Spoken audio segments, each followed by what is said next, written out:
Welcome to Wisecrack Live, guys. It's Wednesday, December 18th. We're a week out from Christmas. Lots to talk about today, including how our addiction to free returns is maybe ruining our lives, maybe ruining the planet, maybe a part of a larger web in which things that we think of as modern conveniences that benefit us actually don't benefit us at all. Really fun stuff. So we're going to talk about that. We'll get into some new controversy, controversy controversy in the world of college applications. This is going to shock you. Maybe it's the case that wealthy people get into college easier. Maybe it's the case that there's mechanisms in place to make sure that the rich have easier access to fancy education. We've got a few other things we could talk about. We might look at a review of the Jordan Peterson Bible book written by our buddy Matt McManus. Look at some comments, check out some emails, lots of stuff going on today. As always, I'm here with producer Henry, and I'm here with you all. I would say the number one top cool chat community in the history of the entire internet. And thanks for watching Monday's stream, which proved to upset some people, but not too much. So that's good. Let's check in with producer Henry real quick. How are you doing today? Doing great. I enjoyed Show Me the Meaning last night. We talked about The Wild Robot, which I watched maybe 3 hours before the show. So it was kind of fun to walk away with the initial kind of just brain fizzy reaction of the movie and then just sit down and hear some people talk real complex about it. I actually really enjoyed Raymond's take on it. I highly suggest fans of the show give it a listen. Amazing. Check that out. I only listened to the beginning because I haven't seen that movie yet. And I do want to shout out one. There's a comment from the last video that it just popped up now, where someone asked if I've ever heard of the Socratic method, and then they explained the Socratic method to me to help me understand my failures on Monday. Beautiful stuff, guys. You love to see it. Now, do I think everyone watches did we this channel? fail on Monday? Oh no. Yeah. And listen, I'm sure the person had genuine, earnest intent, but it's funny when someone asks someone with a PhD in philosophy if they've heard of the Socratic method, but there you go. So let's get right into it, and then maybe we'll look at some comments a little bit later. Just a reminder, if you have stuff you want to tell us at any point. Oh, is it doing the thing where it's telling me I can't watch this? Oh, there we go. Sure, the might be radicalizing. So I watched the others doing that annoying thing on my end where it's not letting me do it. So I'm going to quickly open up my other browser. You can always hit us up via email, wisecracklive666@gmail.com. So please do shoot us an email if you have any questions, longer thoughts. If you're getting mad because you're asking something in the chat and we're not responding, I highly recommend just shooting us an email. And thanks again to everyone who we heard from last week who donated to the Palestinian Children's Relief Fund. We are going to pick some names soon to give you some free stuff. But for now, let's watch this video. It's from the Climate Town channel. It's called You're Getting Screwed by Free Returns. We'll see if we watch the whole thing. I've recently been criticized for not watching the whole video, but as a service to my fellow creators, I kind of like watching most of it and then letting you finish on your own. So let's get into it.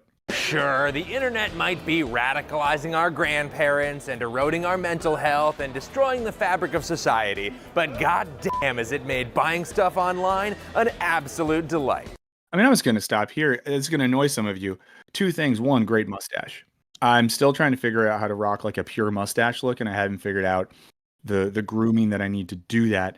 Guys, consumption, right? Like, have we still really reckoned with how much of our existences is oriented around consumption? Even those of us who are self-consciously aware of this, even those of us who hold radical anti-consumerist, anti-capitalist beliefs still exist in the system where so much of our lives are completely oriented around systems of consumption. Please no one kill Chris Maverick. He has finals time, but we don't want him to die. We do not want him to die. And like the stream if you haven't already. But, it's one of those things that gets almost depressing. how much of our lives are like that. You know, recently I had a friend, I'm going to be vague here for a sec, catch up with some other friends. And they left the situation being like, saw some of my oldest friends, and all we talked about was like, where are you going? What stuff are you buying? What services are you paying for? You know, like the way in which consumption habits, consumption preferences, consumption returns, all these sorts of things have become how we relate to each other socially. I'm going to get theological for a second here because I've been reading some theology recently. You know, in a sort of medieval theological context, the importance of God is how we relate to others. The ideas being that like God is the primary metaphysical substance. And so if Henry and I are talking, we're relating to each other via our relationship to God. God is that which allows us to relate and communicate. And it does feel like more and more, you know, consumption itself is that metaphysical entity that enables our ability to relate and communicate to each other. So it's not only just the cultural waters in which we swim, it's like our metaphysical structure itself. Maybe. I don't know. That's what it feels like. Yeah, there's a bit of like a rise to like the more insular and specialized like fandom cultures now that really speaks to that, I feel, where, you know, the fandom is the medium through which we talk to the others. And it's a fine line, right? Like I saw probably the best live music show that I've seen in quite some time on Monday evening. If you have streaming services, you can check this out. It's the Jeff Parker Quartet, and they do quartet like Roman numeral 4 TET. It's on Bandcamp and all the services, but it's a improvisational jazz quartet of some of the best musicians in the world. They did a show at a venue here in the chat. Hello. Oh my God. Amazing. If Climate Town is in the chat. Hey, Climate Town. We're watching your video, and I'm doing a digression right now. Doing a digression about abstracting from systems of consumption. Also, come on the show sometime. I'd love to talk to you. But all that to say is, I was watching some live music in a communal setting at a venue here in Los Angeles where a lot of people were gathered together in silence, witnessing improvisational music, and it felt like, even though we were in a space where we paid to get there and you could buy your cocktails and there was records for sale, it felt like a space not oriented around consumption. But let's get back into the video. And, you know, you're here on Wisecrack Live, where after 12 seconds of a video, you get a 3-minute digression on theology and political economy. We're talking next day delivery and the crown jewel, free returns. Did you just impulse buy a $200 above ground pool? I don't think so, brother, because with the click of a button, you can send it right back to the shelf for someone else to buy. No harm, no foul. Millions of perfectly good products each year sent to be destroyed. Shelves filled with unwanted Amazon returns. 50% of all items seem to be unopened and still in their shrink wrap. The destination, a landfill and recycling site. Here's the best thing about Black Friday is that sometimes on Black Friday, there's no returns. I recently bought 2 shirts from a website, and it said no returns, and it teaches me to deal with the consequences of my actions. Sold laptops marked destroyed. Oh my God. Oh, of course. No, unfortunately. That was a good ass first 45 seconds of a video. When you return something, even if it's brand new, the chances of that item actually if you're in the chat, you'll win an award. I have no idea where it is. Can anyone spot this mall? Making it back to the shelves are depressingly low. In modern shopping, you can pretty reasonably think of a return as a long, winding drive to the trash. And oh my God, what a lot of trash it is. In 2023 alone, we sent over 8 billion pounds of returns to the landfill. That's approximately 1 pound for every seagull in this Getty Images clip of a landfill. I mean, we already know that the consumption is ruining our planet, right? We already know that we're working on a new video for the channel right now with our friend John Duncan that gets into the issue of degrowth again, a thing we've talked about before. One thing I always think about with degrowth, especially relative to the work of like Koei Saito, is that idea that the underside of the consumptive culture of the West is the extraction of resources from the global South.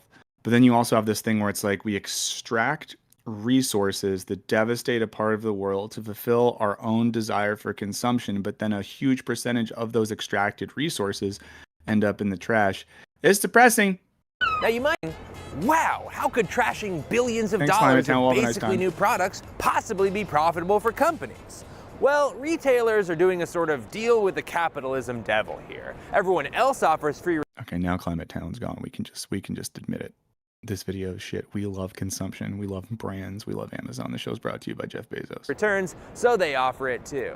But since it's expensive and complicated to actually get a return back to the shelves, they mostly just don't. And as you can imagine, this is costly. So businesses slash their production and labor costs and or just bump up their prices to account for refunding nearly 15% of everything Americans purchase. In an attempt to get back some That's of the insane. money that's getting thrown away with returns, retailers have begun selling their returned items for pennies on the dollar to what is known as a bulk item liquidator. Wow, listen to this baby purr. A bulk With item companies liquidator. trashing billions of dollars worth of merchandise every single year, an interesting phenomenon has occurred. Be honest. How much do you return stuff if we're in the chat? And you know, we want to practice what we preach. Henry, how often do you return things? I've returned broken like hardback books I've received through online services, but not very much actually. Yeah. The last thing I returned is a piece of music equipment that I bought from a dude who makes stuff. And it was broken, and I sent it back to him, and then he fixed it, and he's sending it back to me. So that feels nice. You know, in that way, like it's something like that. But I would say the reason I normally don't return has nothing to do with an ecological ethic or my individual morality. If I'm honest, it has to do with really bad ADHD and forgetting to return things. But in general, like I've always felt like there's something sus about the culture of, oh, just order it in all the sizes and try it on because you can just return it. Like, it Yeah, feels I've bad. never tilted much into that. I do Yeah. wonder, when was the last time you bought clothes? That seems to be a huge point of waste. I never realized until I watched a documentary a while back, and I realized like the average frequency at which people buy new clothes, I was way under on. It kind of surprised me. But like last time I Yeah, I bought new mean- clothes, I can think was maybe 5 months ago. Yeah, I tend to. This is gonna be really riveting streaming, guys. So get ready for this hot fact. I'm gonna drop on you right here. Hey, Long and Pork, have a good end of the year work meal. What's good? Yeah, I buy like pants once or twice a year, and then most of my shirts I tend to get at like concerts, or I order them online from like Instagram accounts of weird artists who make things that I like. So I never Yeah, return like those. the only graphic tees I get now are from a local artist friend, Rory Blank. Give him a follow on Twitter and Blue Sky. But Rory yeah. Blank makes really cool stuff. But you know, and that's why I know. But you know what? You'll never return a Wisecrack Live 666 hat. We did get word, by the way, Too that they damn can't make good. the beanies. So if you ordered one of the beanies, they're gonna refund that, I think. But they said that our stitching was too complicated. But you can get Wisecrack Live hats, mugs, and stickers with 666 on them. We like Um, overthought a beanie. Yeah, I guess we're too complex for the beanie world. Okay, let's get back to the warehouse.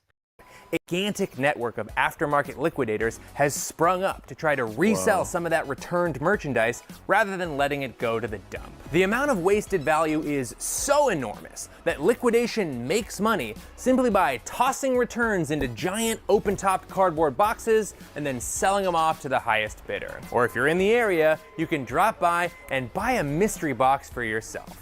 It's a great way to spend an afternoon, or if you're a content creator, it's a really fun way to make some unhinged side hustle grind culture videos about selling returns as a cool way to make some cash. You can buy people's Amazon returns for super cheap. The treasure box ended up being $9.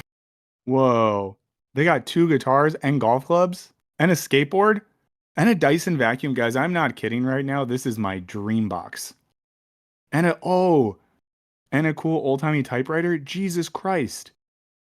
Sorry. Wait, I was I'm just- monitoring the chat for a moment. What is this collection of goods? So they do a thing where you can buy like a mystery box of returned items. And I'm obsessed with this one because I like golf. I wasn't playing golf. I like hitting balls at the driving range. I don't really know how to golf good. There's 2 guitars. I love playing guitar. Oh, it looks like there's 3 because there's another bag next to it. There's a Dyson vacuum, and I'm obsessed Sean with Dyson Harrison says vacuums. it's Storage Wars at home. It literally is. But yeah, it is sad that it becomes another part of like hustle grind culture life. $1,936 of stuff. Cha-ching! But that's not my style, brother. I make punishingly long videos full of context that no one asked for. 8%, 10%, 20%, 20 to 30%, 40%, 75%, 20%. But I'm not a robot, okay? I understand the appeal of those kinds of videos. They're fun. I get it. And as an olive branch to people who've been trying to get me to make more fun videos, I'm bringing in the A-team. That's right, the big guns. I'm talking about internet historian Danny Gonzalez. Hey, thanks. I'm going to admit something right now, guys. I don't know who Danny Gonzalez is. I feel like I should. I feel like Danny Gonzalez is very famous. I feel like Danny Gonzalez has a trillion followers on the website youtube.com. I have no idea who that is. Do you know who Danny Gonzalez is, Henry? Nope. Okay. I feel less bad. And that's not a diss to Danny Gonzalez, who's clearly more successful than I'll ever be. There's a lot of guys on the internet. We can't know who all the guys on the internet Yeah, are. I for know. having This me, is Raleigh. how Thank we you. discover these influential people and become followers. That's a good point. That's a good point. Oh, someone said he's from Vine. Okay. For crouching behind that box for way longer than I think you thought you were going to. Yeah, my legs hurt. We're in a giant liquidation center. What's your first impression of the place? There's definitely a lot more birds living in here than I would have thought. There are an alarming amount of birds in the rafters. I will check with the manager, but I don't think those are for sale. But if they are, you're going home with a whole pallet full of birds today. I'm just struck by the sheer sense of mystery. So many possibilities in these unopened, like nondescript boxes. There could be anything in these boxes. It's just like the remnants of modern culture, just the discarded consumer goods that we don't want or that we don't need or no one wants to buy. This is like depressing. I mean, I like that the tone of this video is kind of fun because this is deeply depressing. Please like the stream if you haven't already. We appreciate it if you do. Not just a queen size bed top sheet. Or a giant piece of foam. That's actually mine. I left that here Oh, earlier. sorry, man. All right, let's take a look at the colossal amount of waste that is created by online shopping by getting Danny his very own palette of other people's basically new returned stuff. Now, Danny, what's your strategy for hunting down one of these pallets? I'm hoping to find a palette that I can rehome each individual item to. Find it a forever home, but if I'm doing all this work, I'd also like to make a couple bucks while I'm at it. As well you should. It's your right as an American. All right, Danny, what? God bless America. I'm not sure if we have the rights to sing that song. No. But go ahead. Land. All right, why don't you take a look around and see what there is to see, and let's pop this thing off. What country has good patriotic anthems, you know? That's the real question. Hi, I'm Raleigh Williams, a guy with a climate science and policy degree and a brand new friend. And this is a video about the mountain of trash that's created from free returns, featuring Danny Gonzalez. Welcome to Climate Town. Good channel, though. Good channel. I've enjoyed most things I've ever watched on this channel.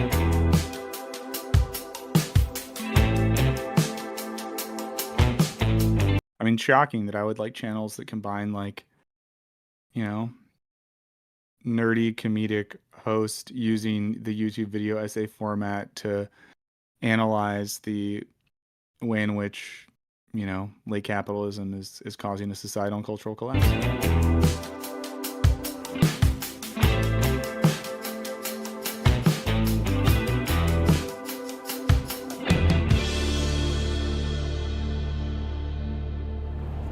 Now, And it's like return season, you know, we're coming up on return season. So I think, let's think.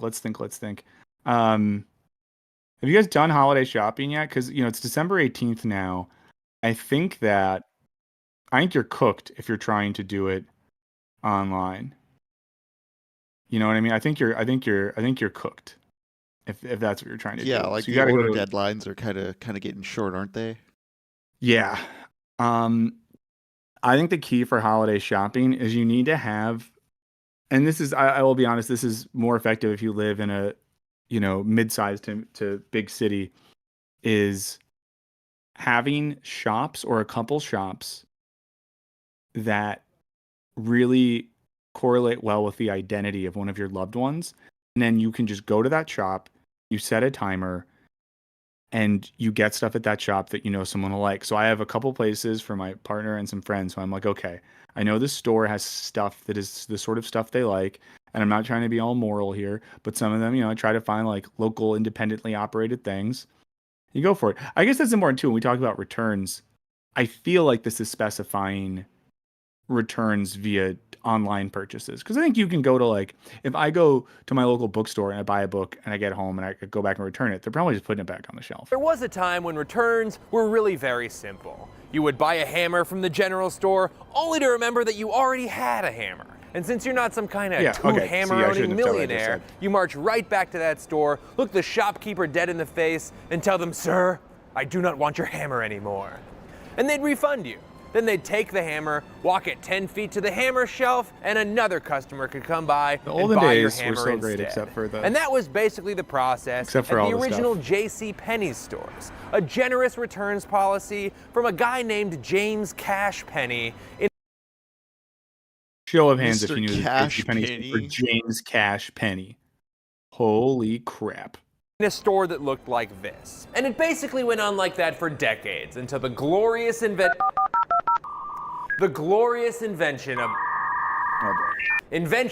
of the internet. Let me know in the chat if you ever spent significant time in an AOL chat room.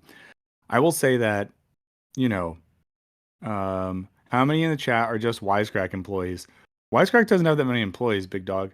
Whoa, Guitar Art got a new guitar in the way. That's awesome. No one's really watching today. We're in the 300s. If we get to 400s, should be nothing, but if we get to the 400s, I'll tell you my weirdest AOL chat room story. And I have a really weird one. It's potentially going to make you think that I need help. You've got mail. Yes, the internet may have been criminally slow and constantly getting disconnected, but retailers immediately saw the potential in online shopping. But how do you get people to buy stuff without seeing it first? Sure, you can get some absolute suckers to buy things sight unseen, but shoes? No, shoes you need to feel. Shoes you need to try on. Shoes you need to measure perfectly. Shoes are the worst part of online shopping because I don't want to buy shoes online, but everything's going online and it's truly the thing. You know what I mean? Like I feel like shoes. Yeah, like see, you have to try shoes on. I don't buy shoes or clothes online. I still go in store for that, but like I also do You're it right. very even infrequently. But like, yeah, I'm horrified by the thought of trying to like guess a shoe online, even with like, little AR tools and stuff to like scan my foot. Well, that's why sometimes with shoes, I've ended up only buying the same shoes or shoes from the same brand because then I'm like, at least I know what my size is with that brand. But the machine he's holding, I used to love as a kid, like once a year when I was like back to school, my mom would take me to the mall. We'd go to the Foot Locker. I'd get my shoe measured by some 18-year-old. It was a great time. By cramming your foot into this Look metal at that. thing. Oh, it was so Shoes fun. Simply must be bought in person. And it was this kind of thinking that almost doomed the idea of Zappos. But Zappos founder Nick Swinburne had a really good card up his sleeve. Not an ace, that's too obvious. A jack. The jack of free returns. Absolutely free, no questions asked. Can I return it next month? Fuck your month. How about a year? 365 days, free returns, and we won't ask you why. Experience shoe shopping the Zappos way. A generous return policy. Got my gear and my kicks the best. ZAPPOS.com. Oh boy. That one made me not want to be around anymore. So now instead of trying on different shoes in the store and putting the ones that don't fit back on the shelf, they'll just ship you as many shoes as you could possibly imagine. And then you just return the shoes that you don't want. And the reason we're talking about it is because this idea worked really well. Zappos went wild, going from an uncool $1 million in sales in 2000 to a very cool $1 billion in sales in less than a decade. But unlike a brick and mortar store that can easily restock and resell shoes that get tried on, about a third of Zappos' gross revenue was disappearing into the vortex of free returns. They were also getting blasted by the twin guns of free shipping and having to rent out massive warehouses to store the millions of shoes, including this little green alien shoe from when the little guy jumped over the big guy.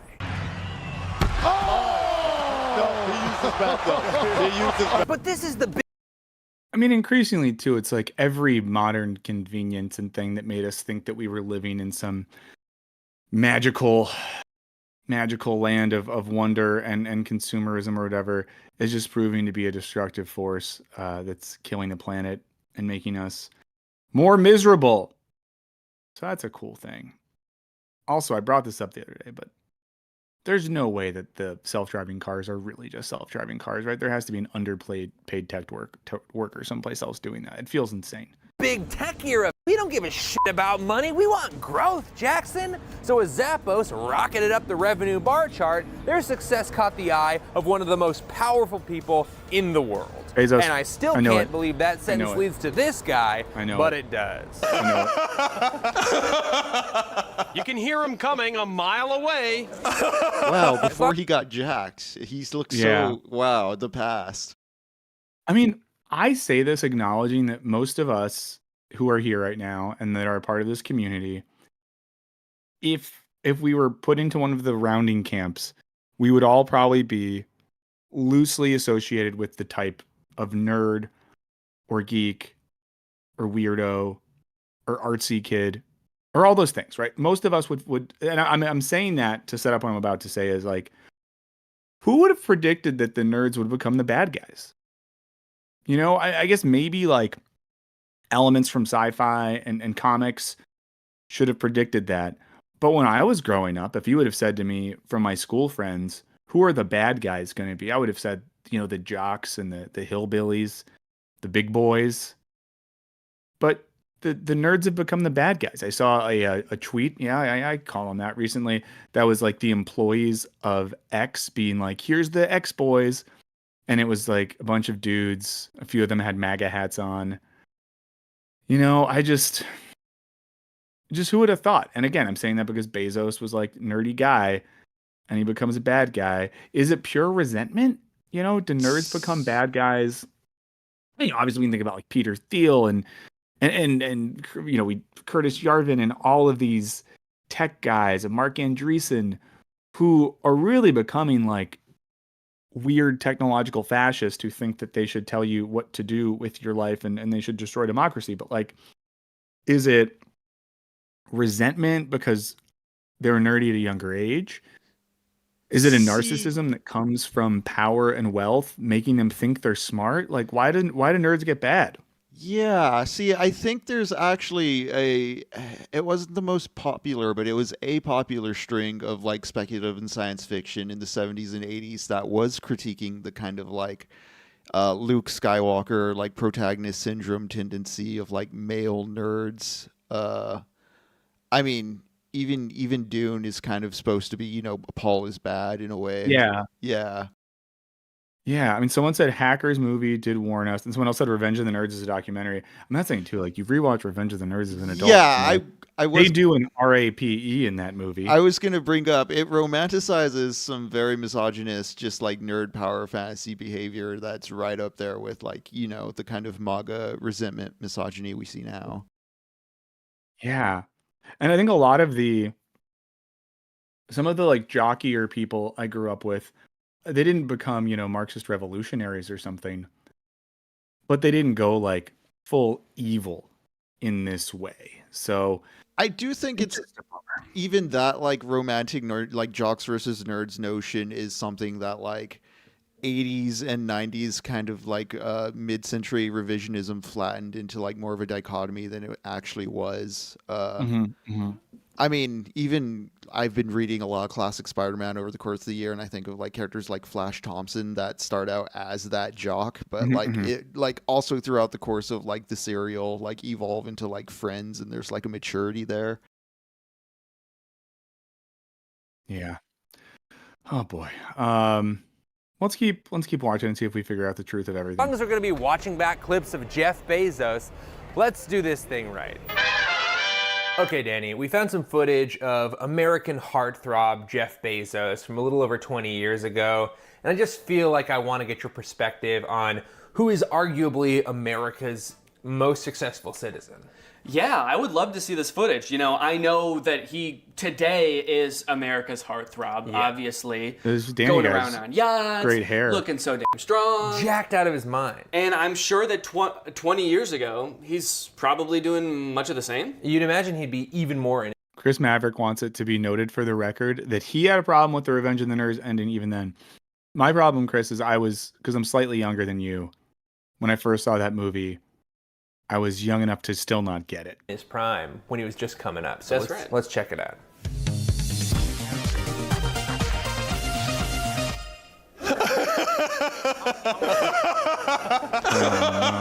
Do you think you could recreate that laugh? I feel like a good imitation of it has to get the sound right, but you also have to get like the crazed look in his eyes right. Wow, that was really, really good. I think my net worth just rose by $100 million. No, I didn't have it. I didn't have the... You got poorer when that happened. The 35-year-old founder and CEO of Amazon. That's what he looked like at 35? He's 35 in that. Wow, that's just 5 years older than me, and he's already worth, they said, billions of dollars. That's crazy. You could get there. You can get there. All you got to do is found a groundbreaking company that utilizes a new burgeoning technology to undercut all your competitors. Okay. Yeah. If all of you guys are cool with me doing that, just go ahead and leave a comment down in the comments below. Smash that like button if you're cool with Danny taking over commerce for the next decade or so. He saw early on the power of those letters www. Whoa. The website that they showed was just www.worldwide.web. My favorite website. Dude, that was the original Google. People would worldwide.web it if they had a question. So you're driving out here in what, 94 was it? July of 94. It's a 35-year-old. I was thinking about age as I was watching the movie Fred Claus the other night. At night when I'm tired, the holiday season, I'm just pulling up random Christmas movies. Fred Claus is funny until Kevin Spacey pops up. And then you're like, Kevin Spacey is a bad guy in a suit who's in the North Pole where he is surrounded by tiny elves who are small like children. It's a real bad vibe. I don't think the filmmakers could have known that would be the case, but it kind of, undercuts the humor of the movie. Super chat. All I'd say is, we got super chat. Let's check it out. The low six figs or less really need to consume less. What exactly do you mean by that, Nadia? Do we mean like the people who make low six figures need to consume less? Yeah, do people who make that salary and below really need to consume less, or are there other places within like economic waste that maybe, corporate side need to be taken care of? Yeah.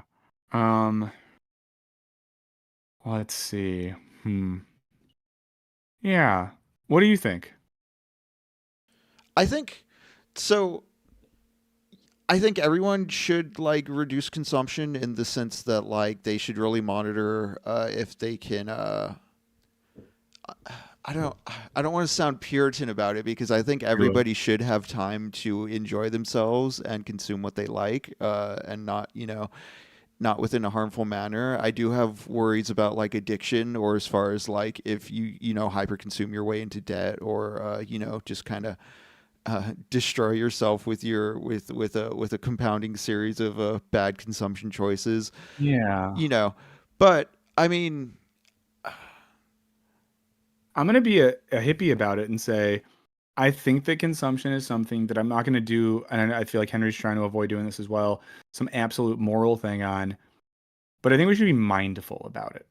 I think we should be more mindful about our consumption, and I think we should ask ourselves, when we are ordering new clothes or something like that, whatever, pick what you want to pick for your thing. Do you really need that? Or is the purchasing of the thing responding to some sort of emotional or spiritual need? When you're purchasing stuff for your house, do you need to order the new chair, created in some factory across the world, bought by some company that has a website that indicates it's a brand when it's really not, shipped to your house and blah, blah, blah? Or should you take a second to go on Facebook Marketplace or Craigslist or whatever and see if there's something that already exists that's in your neighborhood that's cheaper, that's better quality anyways. I just think we should be thoughtful about it, but I think that the onus here, because it's weird, because I want to say in a sense, the onus shouldn't be on middle class and working class people or upper middle class people or whatever you want to say to change their behavior. But at the same time, that's who's doing this. Like the people caught up in the cycle of obsessively buying, let's say like $100 less things and returning them obsessively probably are like middle class people.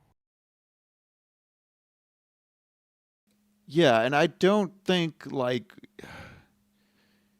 there definitely is an onus like on like the larger corporate structure to reduce its waste because it's just so exponentially higher than like individuals. So again, yeah, I'm trying to avoid like this individualist Puritan, like you shouldn't have nice things, but yeah, as you're saying, just be mindful. I mean, I read, books all the time. I'm playing video games all the time. I'm very aware like these are like luxuries and products and yeah.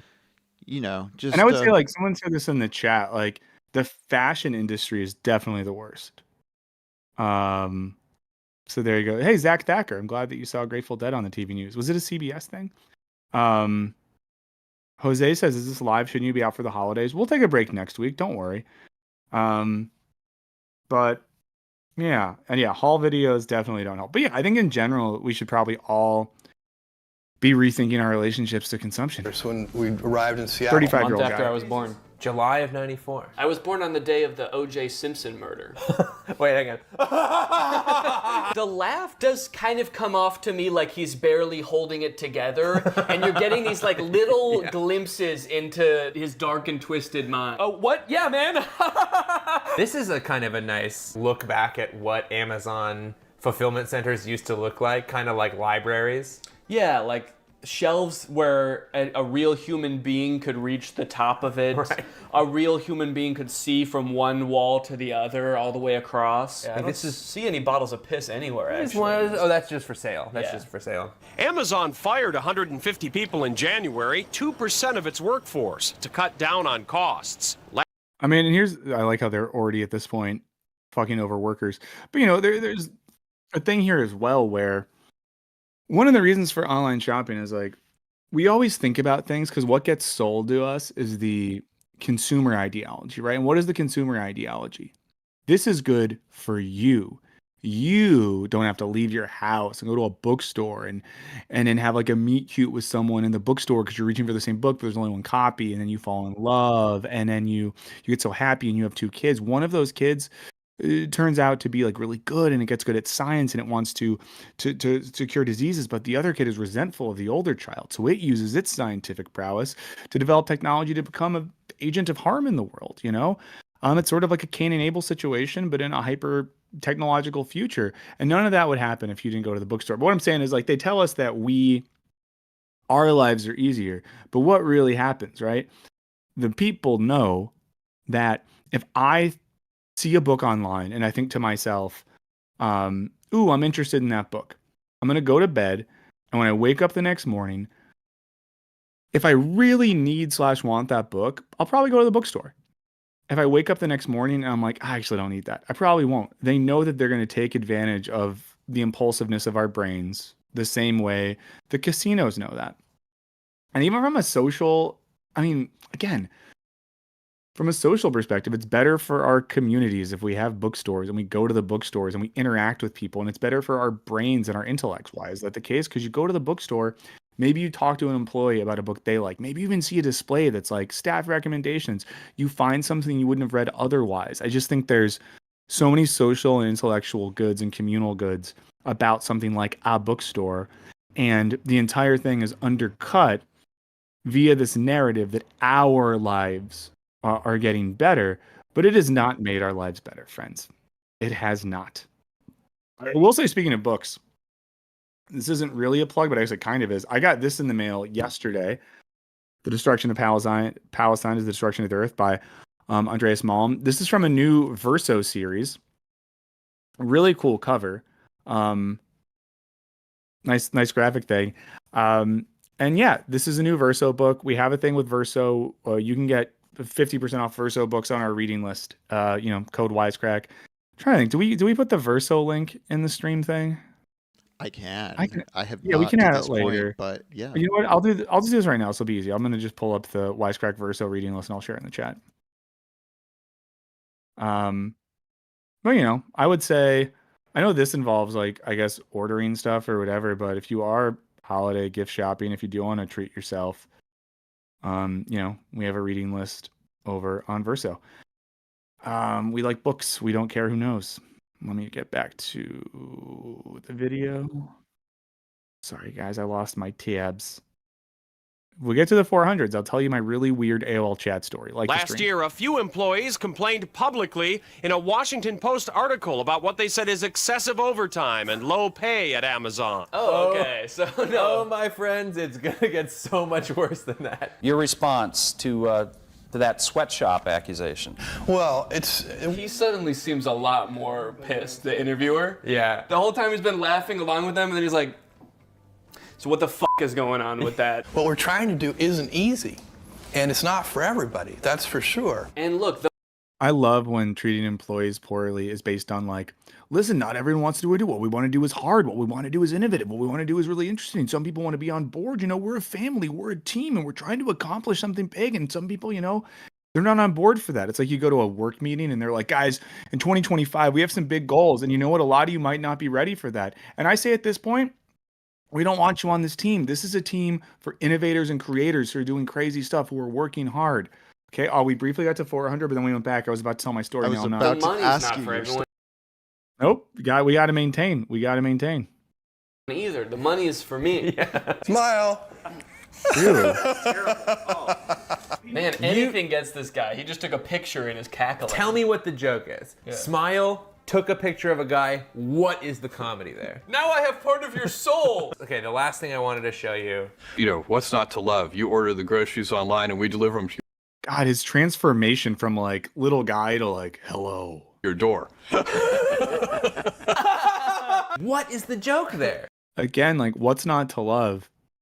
This is the vision of the future being sold to us, friends. The vision of the future being sold to us is like, we are renting homes that are owned by BlackRock and other large financial organizations and funds.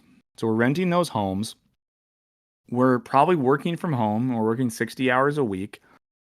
All of our entertainment comes from streaming mechanisms that we're paying increasing amounts for, and everything's delivered right to our door. Like that is the dream life that's being sold to us, a life of rent and consumption. Not a life where we live in like active communities and participate in art and culture and society and meet people that aren't like us and spend time in nature. Like the end game of all of the things that are being sold to us. And I think we don't see it sometimes because we see the little stuff and we don't put the whole thing together. This is the vision they're selling us. He just described his business plan. I kind of sort of work for you, so I'm not eager to ask questions.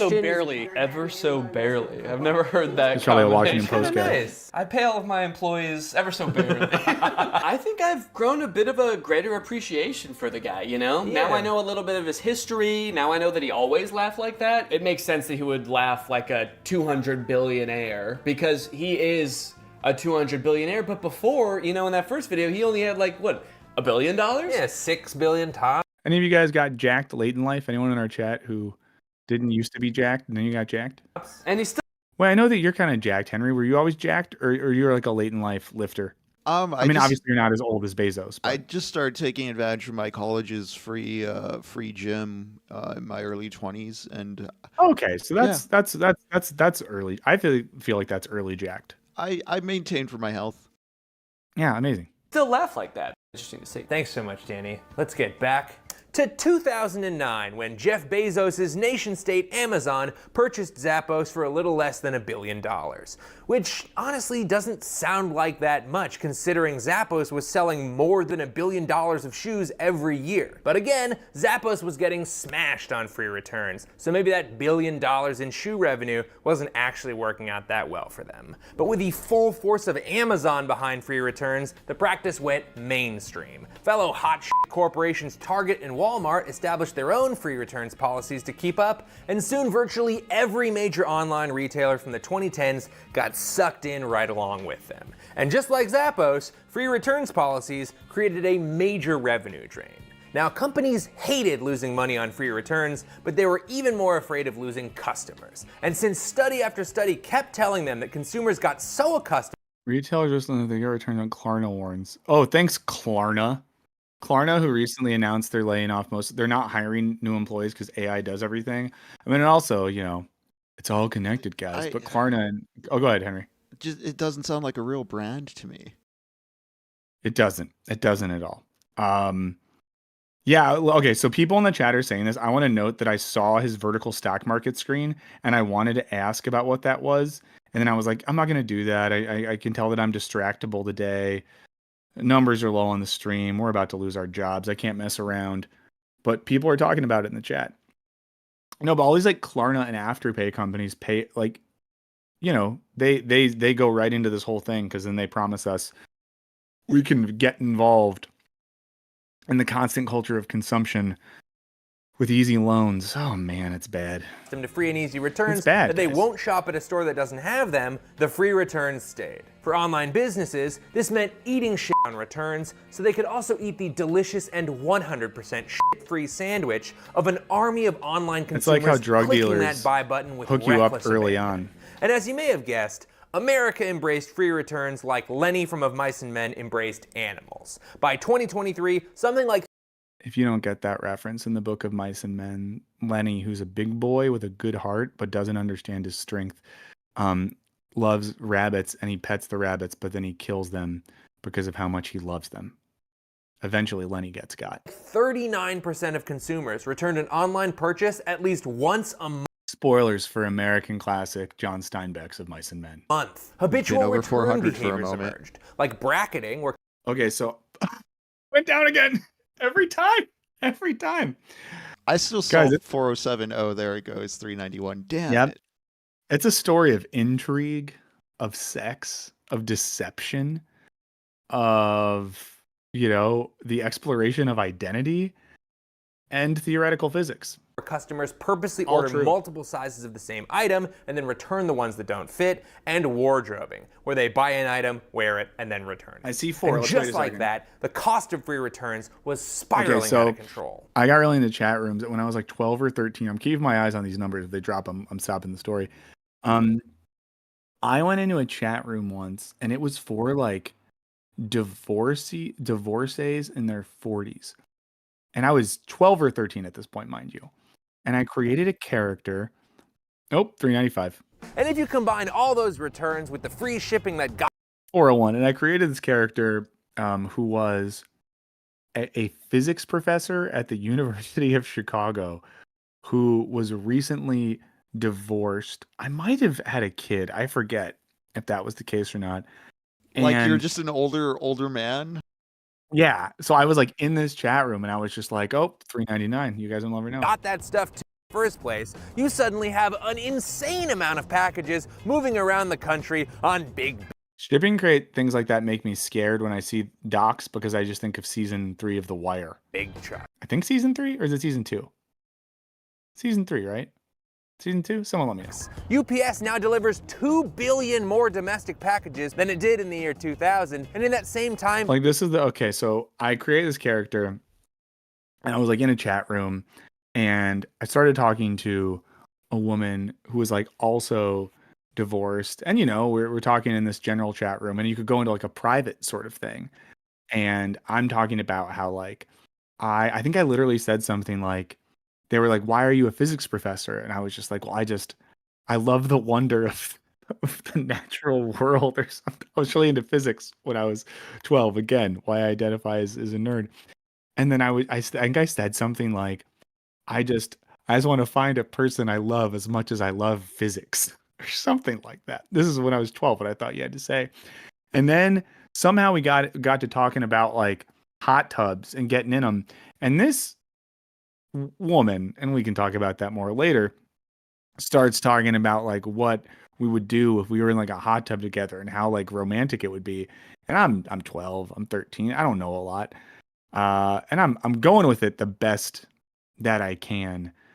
But I feel like I ultimately did a pretty bad job of convincing this person that I was who I said I was. And, I could give more details. I won't, unless you want them. If we get into the 500s, I'll tell all the raunchy details. But, one of those things I thought about for years of my life until I hit a certain age where I was like, that was probably me as a 12-year-old boy talking to another 12-year-old boy, both imagining ourselves as other people, right? Is there a world where there was actually 40-something divorcees in AOL chat rooms? Like what percentage-wise do we think it is that I was talking as when I was a young boy to an actual woman?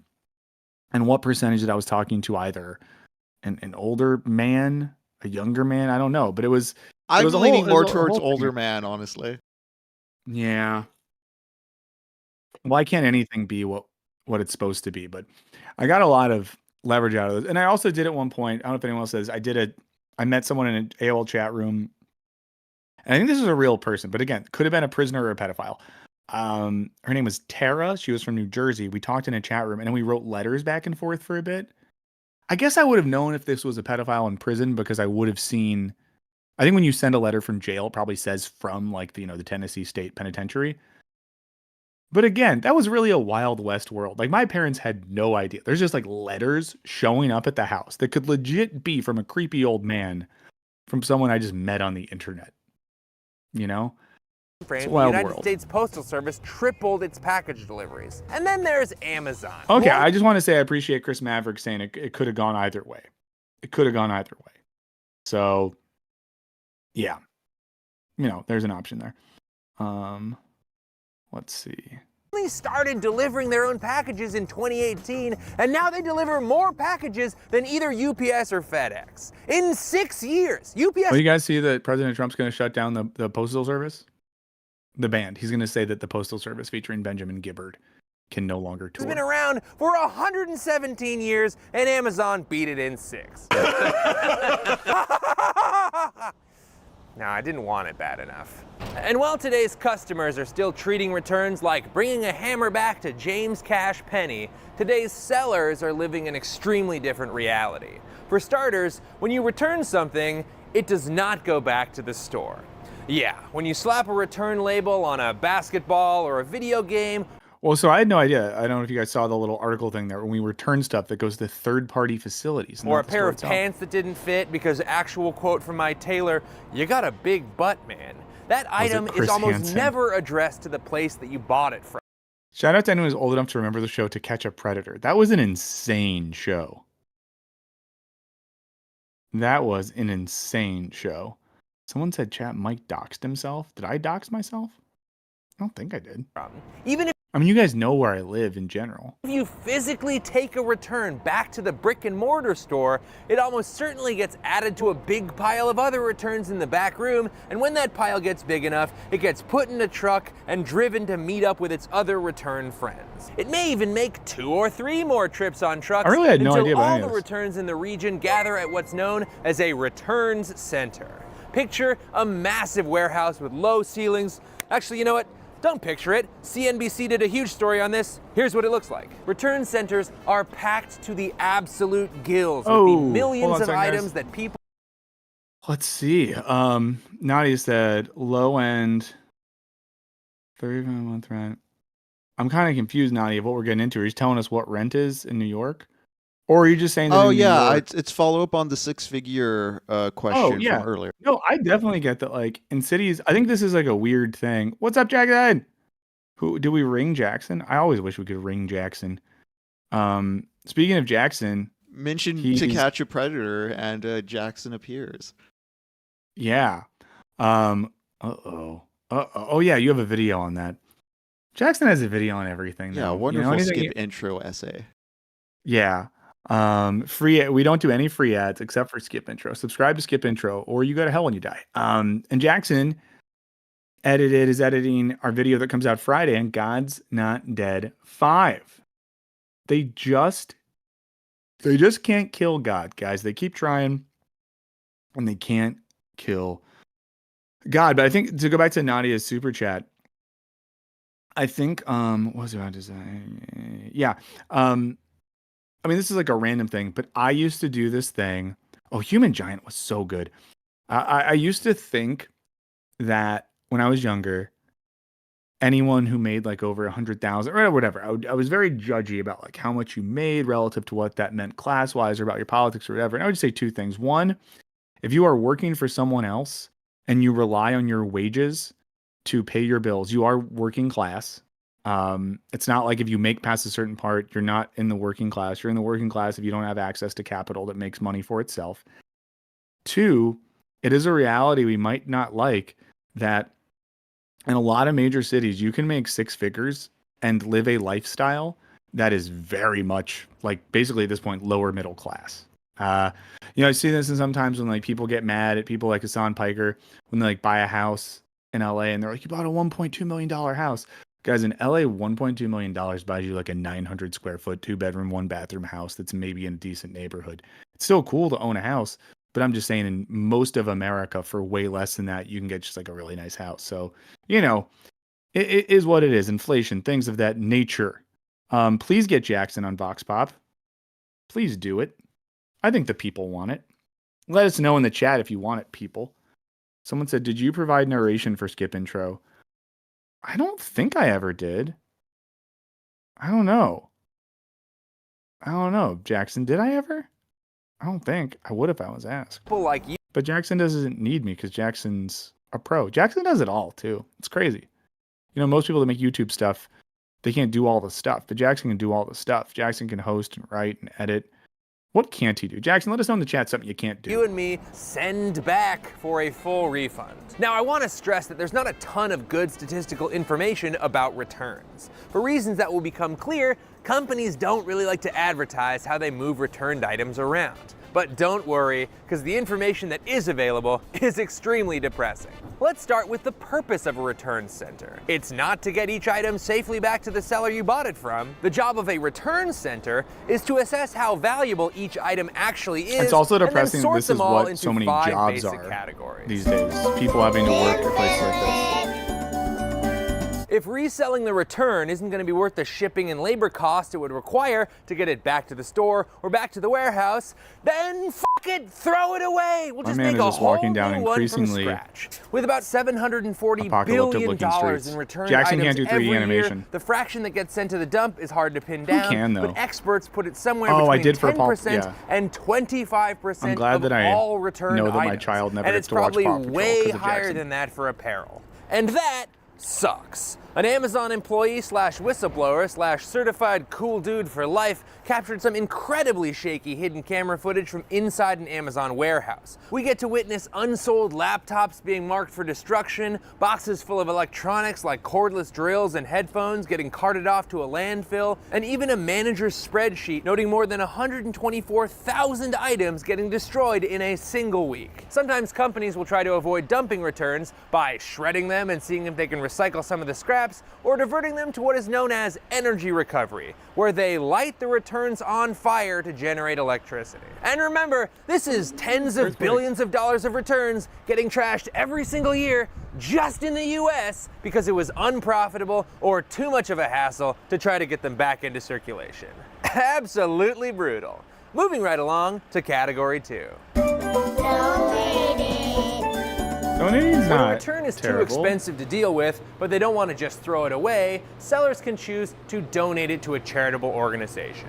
It's hard to pin down exactly what % of returns are donated, but in 2022, Amazon hit the 100 million returned items donated mark, so it's I guess not that's nothing. not the But worst before you thing go in the patting these world. noble heroes on the back, just remember that donating something does not mean it'll get used. This is an overproduction problem, which means thrift stores are increasingly swamped with low-quality donations, so returns still manage to find their way to the landfill. Clothes seem to be one of the big things, man. Like the fashion industry is so fucked. And so many clothings, so many cloth things, so many cloth things, so many clothings. Items of clothing? Items of clothing are really low quality, made in horrendous conditions, and they're not built to last. After taking a couple extra trips on a truck. Now, I'm not saying donations are bad. Please keep donating. Just know that online retailers sending Goodwill the mountain of stuff that they deemed worthless is probably not a sustainable solution by itself. Moving right along to category 3. Back to the show. Whew, okay, if a return is a pristine, unopened, basically in new condition item, it can Do we think he got a permit to shoot in this mall, or was he just raw dogging it, hoping no one got mad? I feel like you're not, if you're a YouTuber, you're not getting permits for stuff like that. Nah, just go for it. No. Yeah, you're just going for it. sometimes old as new. But as you can probably guess from the amount of qualifiers I had to add to the word item, reselling as new is pretty rare. Every company has their own way of determining if an item is new or not, but according to this list of 7 different industry standards, 5 classify an item as used if the package has been opened at all. Apparently, companies would rather send 100 innocent returns to a landfill than let 1 guilty return go to a I mean, I don't want to wear underwears that someone else tried on. customer. In an incredible twist, Amazon is actually better than a lot of other companies at reselling an item as new because they control so many elements of the supply chain. But still, this is a rarity in returns, which brings us to... If an item is in great condition, but not pristine in the package, it can get sent back to the warehouse for rehabilitation and restocking. It's very category dependent, but if we're talking about high-end clothing, roughly 70% of the time a return can be dry cleaned and resold as new. If we're talking about electronics, that number is more like 30%. Same goes for home goods. To their credit, sellers are taking advantage of the open box discount, where they mark down the price and resell the item as refurbished. Before we started researching for this video, I kind of assumed that almost all returns were rehabbed and reshelved, but unfortunately, that is not the case. Which brings us to the final category. The liquidation center. When companies do the math and they realize it's not going to be profitable for them to resell a returned item. Okay. I don't know. I think we've been on this one for like an hour. Unless people really want us. I know, Jackson, it's such a good mustache. I want to get like I don't want a hair transplant surgery for my head. I want one so I can have a mustache with that texture to it. I kind of feel like maybe, we pop out here. You guys can finish this one if you want. I think we learned some stuff. I think it gave us a lot to talk about. It makes me think of a comment from Monday's stream that was something like, this guy pauses a video and it goes on a digression that has nothing to do with it. I want to be like, yeah, hello, welcome. Like, first time? You know what I mean? Like, if you're going to watch this stream and say, oh, this guy does the horrible thing where he pauses, and the next thing you know, you're on an esoteric deep dive into the metaphysics of our political economic structure. Like, yeah, hi, my name's Michael. What's your name? No, you're supposed to just steal the content, Michael. Just let it ride while you say nothing. I know. It's like, that's what I do. I mean, the two things, it is funny when people are like, and this happened in the last video. Some people being like, is this person heard of the Socratic method? Does this person even understand comedy? It's like, guys, if there's 2 things that I know stuff about, it's philosophy and comedy. There's maybe 4 things in the world I feel like I know stuff about. And those are those things. Those are those things right there. Michael Devine said, hi, I'm Michael too. Hello, Michael. Hello, Michaels. We're all Michael here. If you're here, you're Michael. It's like the Olive Garden. But when you're here, you're Michael. So let's check out some comments. I know Henry pulled some up. I'm going to go look them up. Let's see. Where are they at? Okay. I'm clicking that. Which one's first for you? JCB says, looking forward to the video about Conclave. That movie was dope. Yes, I'm working on that right now. For the Conclave video we're working on, I'll tell you what I watched this morning. A Ben Shapiro reaction video to Conclave where he said, any Catholic or serious religious person should be outraged about this movie. If you're serious about religion, this movie should be so offensive to you. It's like, first of all, eat shit, Ben Shapiro that wants to bang a sister. But yeah, and Ben Shapiro said all these things that were factually incorrect about the movie that I'm not going to say right now because I don't want to spoil it for you. But yeah, we have a video on Conclave coming out. I think it'll be good, interesting, whatever. Talking about competing theories of truth. Talking about Kierkegaard. It's like, do I talk about Kierkegaard too much? Maybe. But whatever. Lonkin Pork says, so glad to have caught this live. Mad respect for putting Naima against some serious intellectual titans to test her debate metal. On the mega stream on Friday, Naima Trout came and debated some people. Apologies in advance, because I feel like so we didn't. Well, I'm not actually, no, I don't apologize for this, but you know, to let you behind the curtain, Naima debated some Los Angeles-based improvisers, and it was just chaos. It was chaos.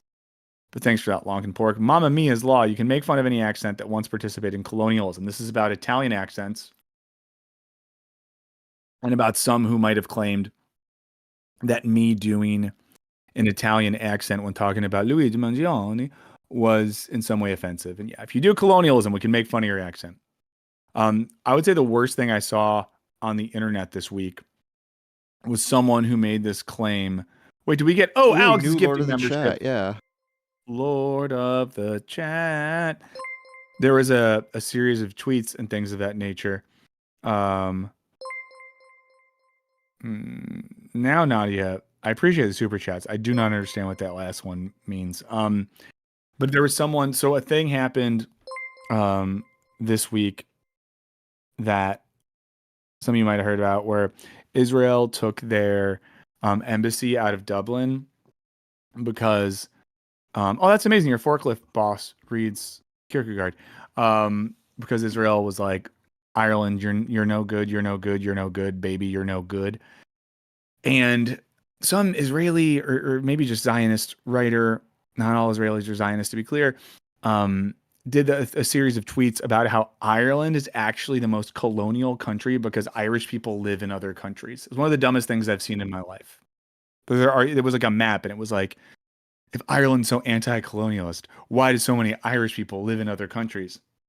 Dog, because of colonialism, you dipshit, because of that, because of the stuff that the English did to Ireland over the years that led to people having to leave the country because of starvation, lack of economic opportunities, and oppression on the basis of religion and identity. But hey, we're not here to do that.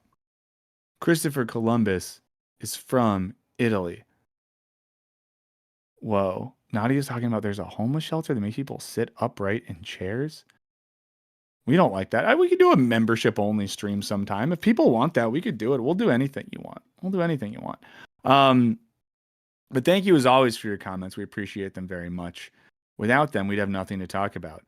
Someone says Colin Farrell. Oh, Colin Farrell's Irish, guys. Colin Farrell's Irish. That's offensive. That's offensive to not know that. I'm kidding. It's not offensive. Well, let's look at this article real quick. It's from the Daily Beast.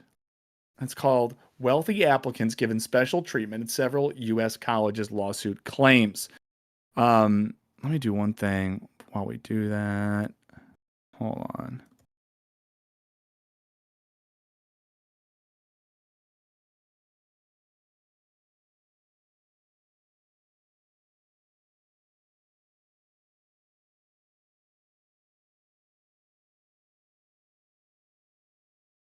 Great. Let's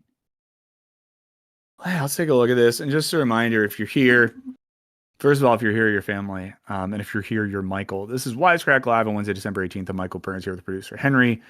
We stream, a couple times most weeks. Let's talk about the upcoming streaming schedule. Henry and I will confirm this later.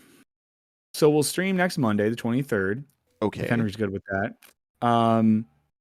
Christmas, we're not going to do that. We're not going to stream on the 25th. Nope. The 30th.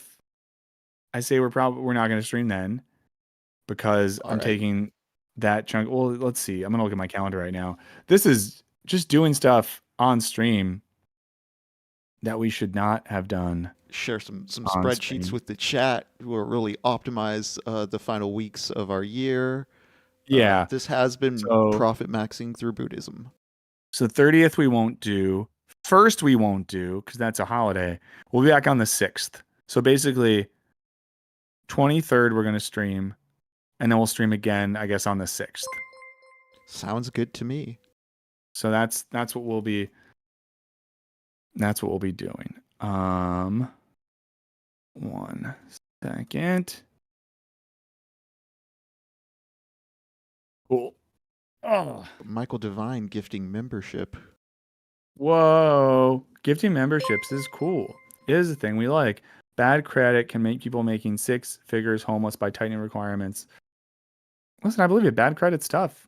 Ruins your life in this America, in this here America. Wasn't even a real thing until the 80s. Credit wasn't real till the 80s? Yeah, I believe it's a fairly recent. I mean, I'm a millennial, so I still think I'm 20 years old. But yeah, it's not as old as people think. Yeah. Whoa, Sean's going to Thailand for the holidays. That's awesome. We are streaming on January 6th, and by streaming, you know what we're doing. We're taking the Capitol back on January 6th. Look, everyone's watching. If there is a Lib January 6th, I'm going to be looking for the person that attended both of them, because that's the person who truly has their own convictions here. What would liberal January 6th be? What would that look like? I don't know. You might know. I might not know. Man, I'm tired. I don't know if you guys ever feel like this. I think it's a thing, and this might be a spoiled brat thing of me to say. A thing that I developed in my years of being a grad student and an academic is like my body is trained to basically shut down this time of year. Because when you're in academia, Chris Maverick was talking about this before. There's this mad rush around finals where you feel like you're going to die because everything is like adding up and you're so behind on all your work and you got to grade all the finals and all this sort of stuff. And then all of a sudden, it stops and your body just shuts down. It's kind of how I feel right now, Let's see. So this Daily Beast article is called "Wealthy Applicants Given Special Treatment at Several U.S. Colleges Lawsuit Claims." Uh-oh, guys. Who would have thought? It says recent filings from an Illinois lawsuit have lifted the lid on how U.S. colleges allegedly impose massively more lenient application requirements than wealthier applicants. First brought in 2022 by alumni of 17 Ivy League universities, the complaint initially claimed those higher education establishments had engaged in a nationwide price-fixing conspiracy over financial packages for students. Uh-oh. While 12 of these schools have settled, there's 5 remaining institutions: Georgetown, Notre Dame, University of Pennsylvania, MIT, and Cornell. And it says they have a special admissions list based on not on applicants' academic transcripts, but their parents' donations history. Henry, is any of this surprising? No. Yeah, not at all. Anyone in the chat, do you find this surprising? You are describing the color of the sky and the weather outside. Yeah. Let us know in the chat if you got into college because your parents gave the university a lot of money. It is what it is. But it goes on to say at MIT, a board member is accused of leaning on the college to admit the 2 children of a former business associate, with the Notre Dame enrollment officer quoted as having told colleagues, "Sure hope the wealthy next year raise a few more smart kids." Yeah, I mean, this is one of those things that like sucks to read about, to think about, to hear about. But that is also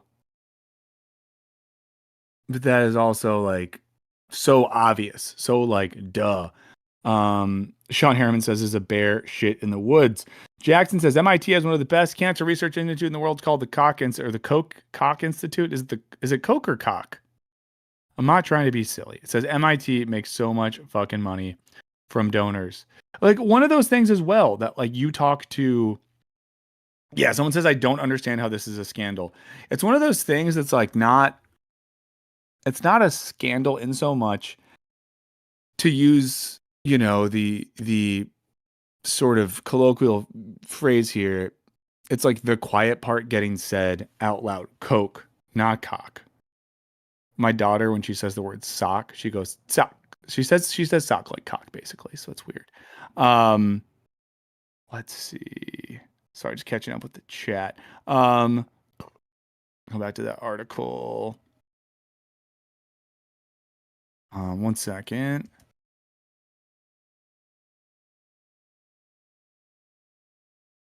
Okay. It says the allegations for which the plaintiffs are claiming $685 million in damages, which could rise up to $2 billion under federal trust laws, have overtones of the Varsity Blues scandal, in which high-profile business figures and Hollywood stars, including Felicity Huffman and Lori Loughlin. It's like the last time Lori Loughlin got called a star. I'm skipping ahead a bit here. Earlier this year, Huffman publicly addressed her role in this game, admitting in an interview that I did it. I felt like I had to give my daughter a chance at a future. And so it's sort of like my daughter's future. It's meant I had to break the law. That's the funniest thing ever. If your parents are Felicity Huffman and William H. Macy and they feel like they have to give you a future. Loughlin has served a 2-month prison sentence, has a blight view of the scandal. That's life, she said. Stuff happens to everyone. We've all been in positions to ask for forgiveness, but to ask for it, you have to learn and know how to give forgiveness too. Okay, that's fine. Yeah, I mean, yeah, guys, college, right? It's kind of a scam. It's one of those things where there's not a lot to say about this other than we know that stuff like this is the case. That continues to be the case. I'm going to be 100% honest with everyone who's watching this right now. I feel kind of not good today. Feeling a little bit sick today.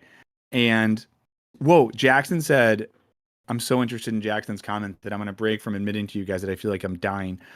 Didn't Laughlin's daughter drop out anyways? That's incredibly funny if that happened. Eric regretted going to college. Degree didn't help. Tons of debt. Didn't even work in my field of study. I doubt Germans say it like Coke. But my honest thing here, guys, is I'm not feeling awesome today. I don't know if I'm getting sick. I don't know if I'm exhausted. I don't know if I've been sleeping enough. I don't know if I'm burned out. I don't know if I'm not eating well. But I'm not feeling great. And because of that, Ann Porkins is definitely the LeBron of chat. I feel like I'm going to bounce early today from this stream. And I say maybe I'll try to make it up a little bit on Monday. Maybe we'll do some streaming later this week. I'll definitely try to do some streaming over on my civilian channel over the holiday. But I'm feeling bad. And I would rather bounce now. Did you know that Lori Loughlin was married to Michael Burns for 7 years? Is that real or a fun joke?